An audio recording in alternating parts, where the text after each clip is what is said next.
Jamu adalah ramuan berkhasiat dari nenek moyang. Masyarakat Indonesia lebih dulu mengenal jamu daripada obat medis. Sampai saat ini pun masyarakat masih tetap mengkonsumsi jamu, baik itu untuk menjaga kesehatan, menjaga kebugaran maupun sebagai pengobatan. Penjual jamu gendong identik dengan ibu-ibu yang menjajakan jamunya dengan berkeliling menggunakan tenggok di belakangnya. Nyatanya, ada juga seorang penjual jamu gendong yang adalah seorang sarjana fisika. Bagaimana kisahnya dan apa yang melatar belakangi seorang sarjana fisika menjadi penjual jamu?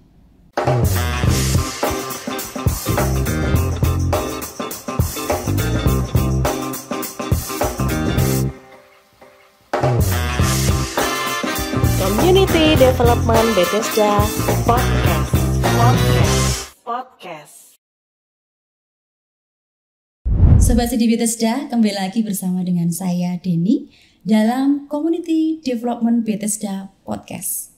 Saat ini saya sudah bersama dengan Mbak Sutriani, seorang perempuan bergelar sarjana fisika dengan nilai IPK yang luar biasa tinggi 3,49, lulusan dari salah satu universitas swasta di Jogja, yang adalah seorang penjual jamu.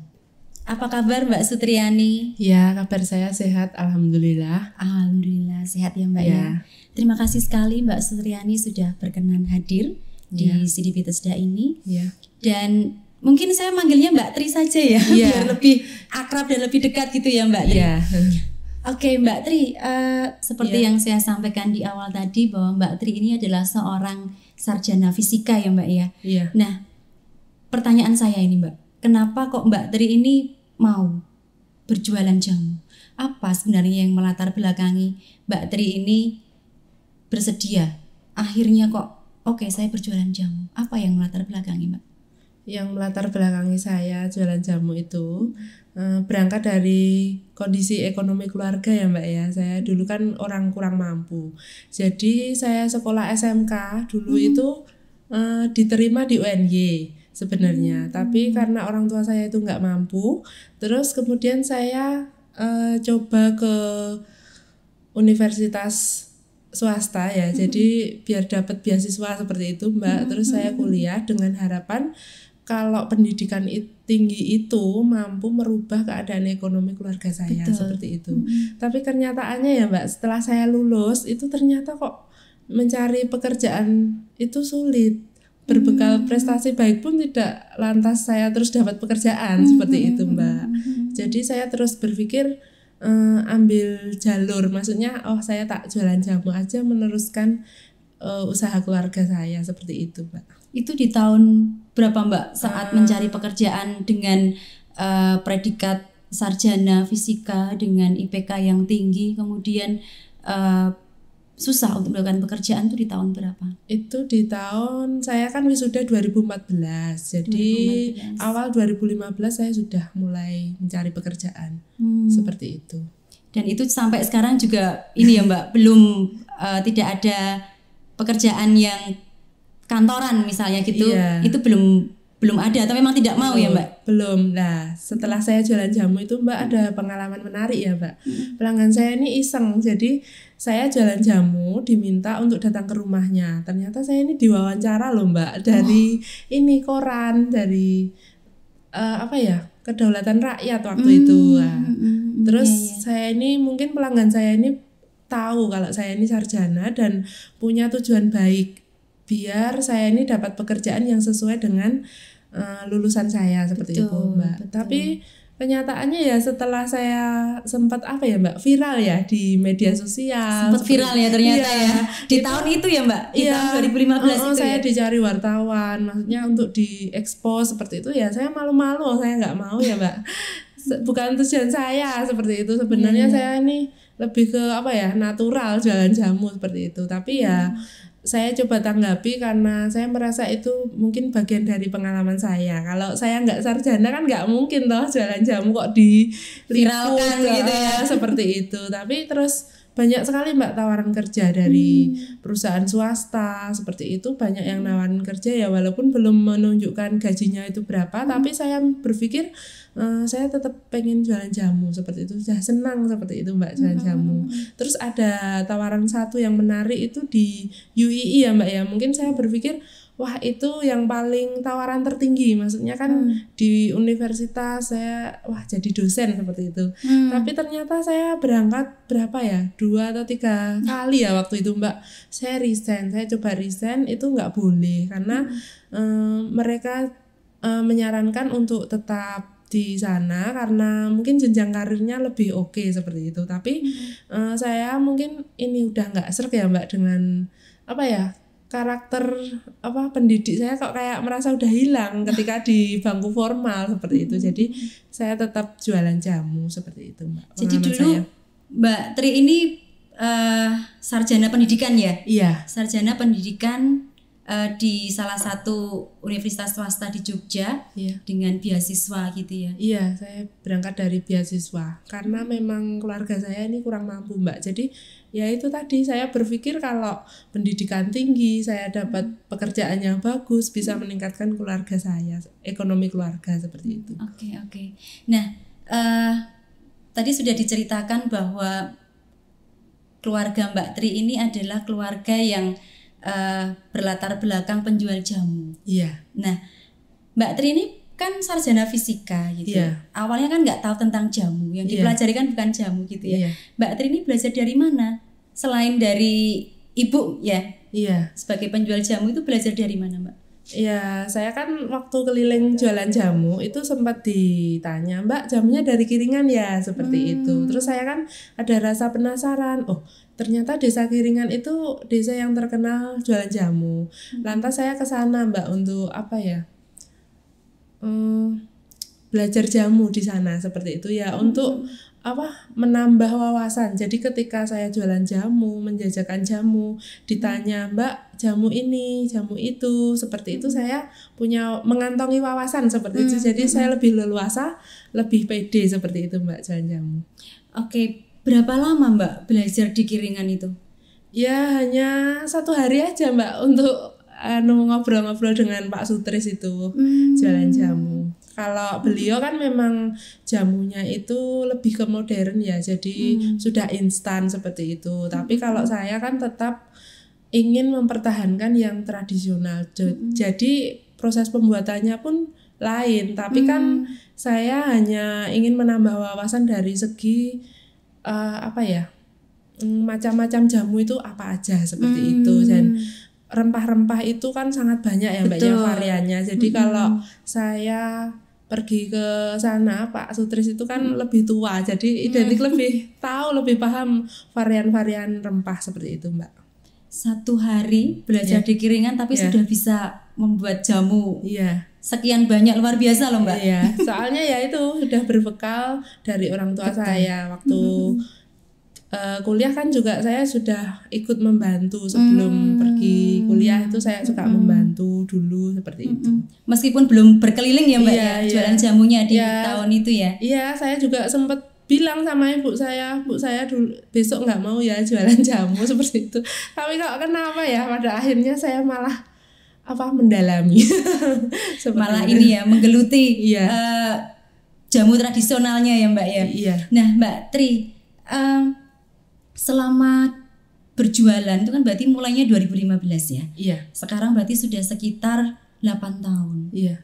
Selama 8 tahun berjualan jamu, berkeliling, itu apa yang membuat Mbak Tri ini senang dan bangga menjadi seorang penjual jamu?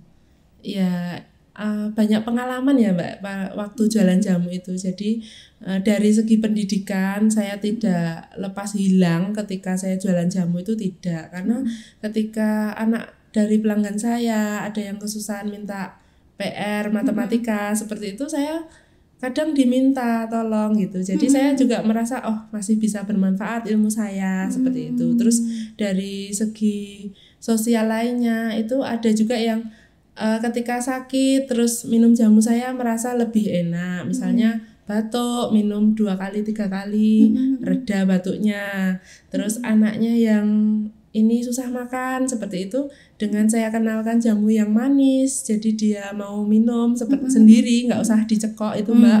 Nah itu dia juga makannya lebih baik seperti itu. Jadi saya ada Mbak, rasa bangga tersendiri. Oh ternyata jualan jamu itu memang bukan pekerjaan yang rendah seperti itu. Betul. Selain tadi yang disampaikan Mbak Tri bahwa ilmu fisikanya tuh nggak hilang gitu ya. Karena ternyata di tengah-tengah berkeliling berjualan itu Mbak Tri tetap mengajari anak-anak pelanggan-pelanggan itu untuk belajar gitu ya. Selain itu juga tadi sebutkan di awal bahwa salah satu kebanggaannya adalah sempat viral gitu. Itu salah satu kebanggaan ya tentunya Mbak ya. Dikenal banyak orang, kemudian mendapatkan tawaran pekerjaan yang begitu banyak gitu. Mungkin salah satu kebanggaan juga ya Mbak Tri ya. Nah Mbak Tri, kita tahu di masyarakat kita ini kan sering menganggap sebelah mata gitu ya seorang penjual jamu gitu, apalagi seorang sarjana gitu. Mungkin ada anggapan masyarakat di luar sana yang beranggapan bahwa ngapain sekolah tinggi-tinggi gitu ya, sarjana pula kok cuma jualan jamu gitu. Nah statement itu kan yang terkadang membuat kita menjadi down, menjadi tidak bersemangat lagi untuk berjualan jamu lagi gitu. Nah, menurut Mbak Tri dengan pendapat masyarakat yang seperti itu bagaimana? Menurut saya pandangan masyarakat yang memandang rendah saya itu Mbak, tidak saya permasalahkan lagi seperti itu. Soalnya kembali lagi ke prinsip saya bahwa pendidikan itu kan nggak harus di tempat yang formal. Betul. Dan untuk mencapai sukses pun juga tidak harus untuk menjadi PNS seperti itu. Jadi memang saya ini lebih ke meningkatkan kualitas diri saya ketimbang dengan berangan-angan menunggu-nunggu pekerjaan yang ditawarkan seperti itu Mbak. Betul, lebih baik membuka lapangan pekerjaan sendiri ya Mbak ya, dengan mungkin bisa mempekerjakan orang lain juga sehingga lebih bermanfaat begitu ya. Nah Mbak Tri, dari sekian lama berjualan, berkeliling, itu ada pengalaman yang menarik nggak Mbak? Yang mungkin itu menggelitik Mbak Tri sebagai seorang penjual jamu gitu, kira-kira ada nggak Mbak? Ada Mbak, sempat ada yang waktu saya keliling jamu terus ada tiba-tiba yang tanyanya itu kurang sopan Mbak, nanya Mbak ada jamu kuat nggak, seperti itu.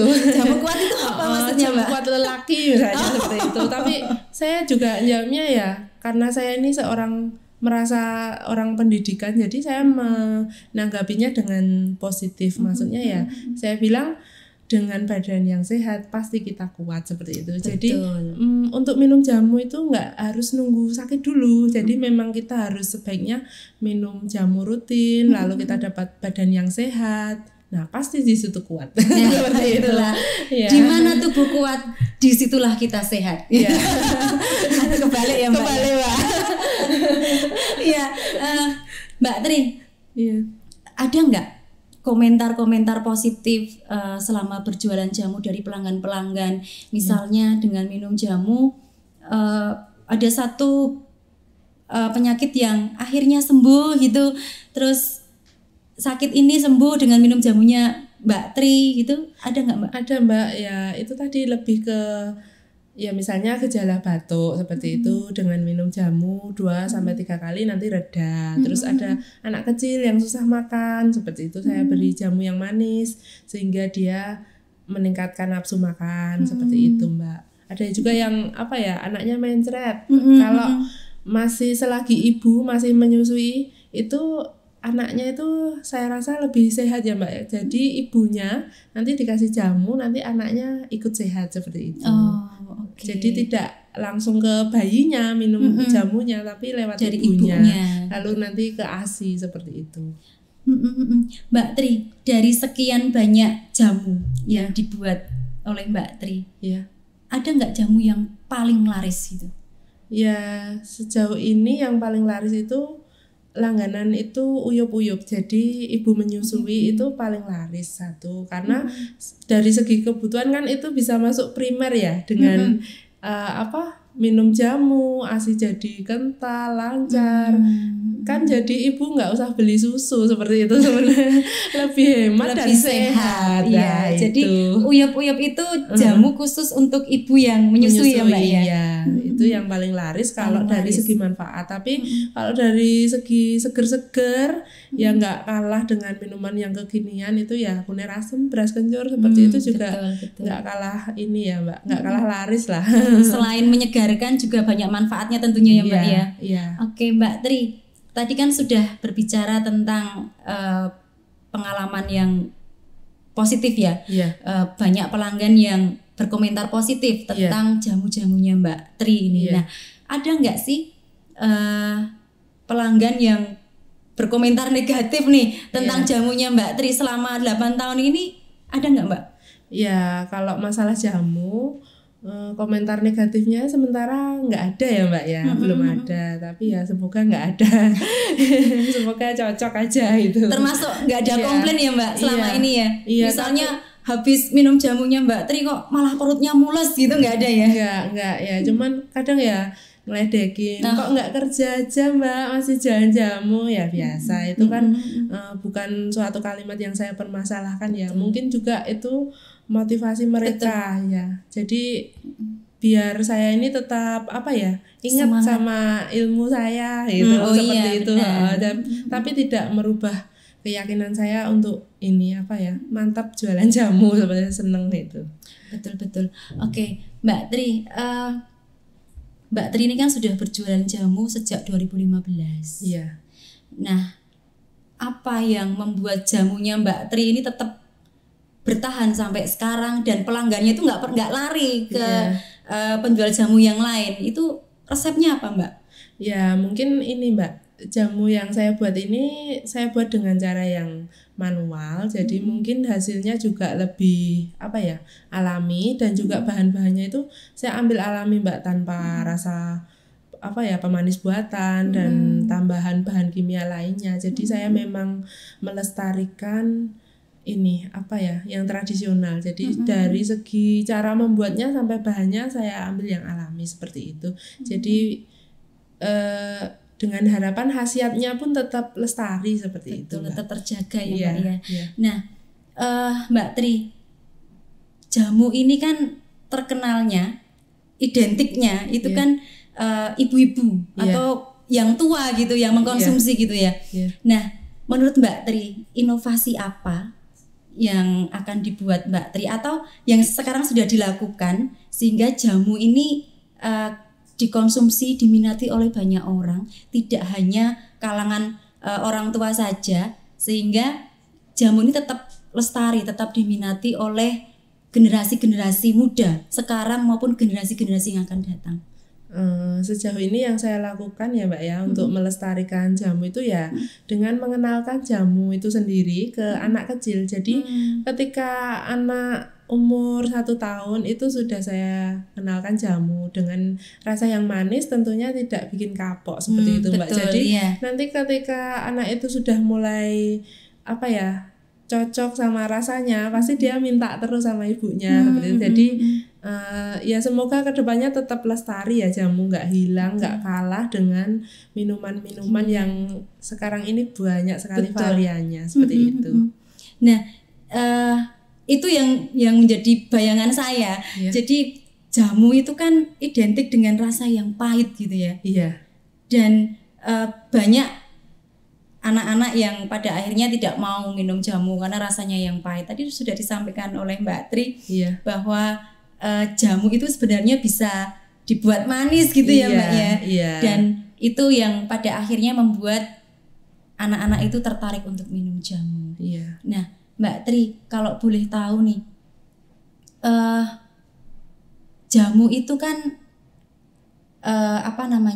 tadi yang saya sebutkan ya tadi pahit, kemudian bisa dibuat manis gitu. Itu akan menghilangkan komposisi manfaat di dalam jamunya itu enggak Mbak?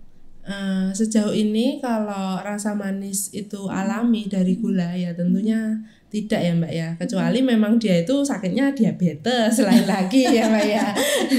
Tapi kalau untuk mengenalkan jamu itu ke anak, tentunya lidah anak kan masih ini ya Mbak ya, maunya yang enak-enak dan manis itu. Jadi nggak apa-apa Mbak nanti. Jadi misalnya batuk, nanti kan bisa ditambahkan sedikit obat batuk, tapi rasanya tetap manis seperti itu.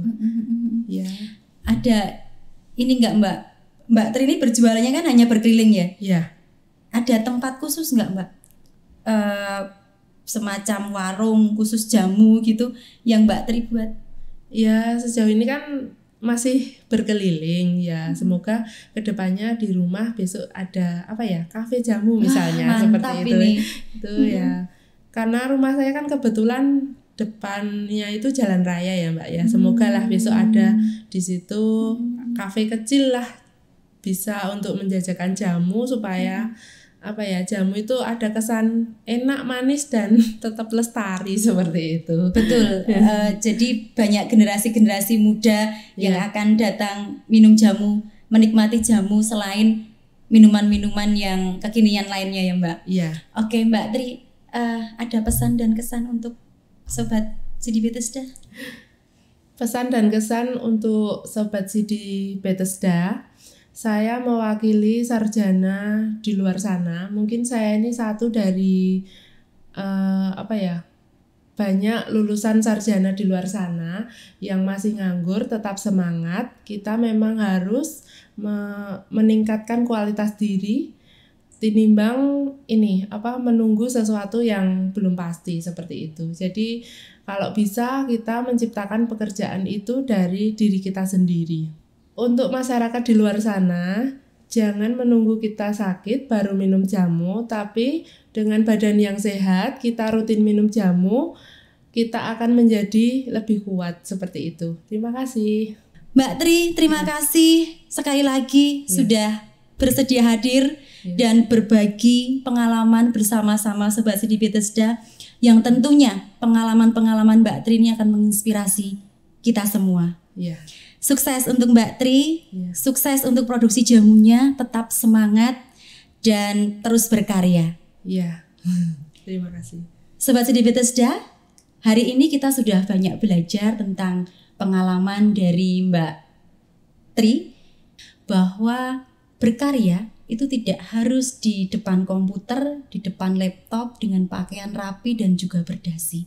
Tetapi berkarya bisa di mana saja dan kapanpun saja, asalkan itu bisa bermanfaat bagi banyak orang dan juga diri sendiri. Banyak profesi yang dianggap sebelah mata oleh masyarakat, tetapi nyatanya profesi itu sangat bermanfaat untuk orang lain dan juga diri sendiri. Bersaing tidak hanya di tempat kerja atau penampilan saja, tetapi hasil apa yang sudah dicapai dan bagaimana progres ke depannya. Saya Denny pamit undur. Terima kasih sudah bergabung dan sampai jumpa di kisah inspiratif lainnya, tentu saja hanya di Community Development Bethesda Podcast. Sampai jumpa lagi, salam sehat dan jangan lupa minum jamu.